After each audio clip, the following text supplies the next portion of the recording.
My first car was a 1968 Ford Mustang. It was red with a red vinyl interior and it had zero options. Unless you count the deer whistles that were attached to the grill after the right front fender was redecorated on a back road in southern Georgia. It had an exhaust leak that made driving between the yellow lines very challenging. Eventually, more dependable transportation was needed. What followed has been 20 years of mundane but reliable modes of transportation, interrupted with a few moments of what I call automotive bliss. My first professional car was a 1989 Dodge Dynasty. I know, it's an old geezer car, but it had options the Mustang did not, like air conditioning, power steering, and brakes that actually worked.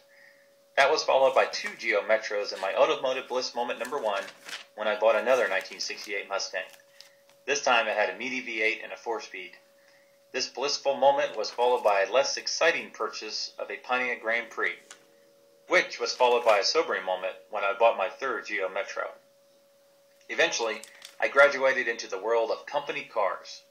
New company cars were replaced on varying factors including mileage and time, and in my case, the severity of the accident. My first company car was a Dodge Stratus, followed by another Dodge that was wrecked, which was someone else's fault. Its replacement was a high-mileage Dodge Intrepid, followed by a Ford Taurus. Then came my automotive bliss moment number two, my first and only motorcycle. It's my belief that everyone should know how to pop a wheelie in second gear. The Suzuki gave way to an engagement ring which, ironically, made me the happiest ex-motorcyclist alive. The Taurus gave way to a Mercury Sable that was also wrecked, but this was more my fault. Then came a Chrysler Sebring, another Taurus, another Sebring, and finally a Ford Fusion, which I still drive today.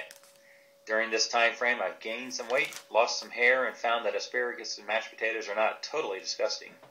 Despite all of the changes, I still desire to have my first car back again. But this time, it will have a larger engine, and it will be a convertible, and it will be a Shelby GT500 King of the Road. But by the time I will be able to afford it, I will be an older, balder, fatter, shorter version of myself. Maybe I should save my money now and buy one of those scooters for the elderly. Or maybe I'll split the difference and buy a Buick. Or maybe I'll just get lucky enough and I'll find my old Dodge Dynasty again. For more creative stuff, go to Toonalution.com.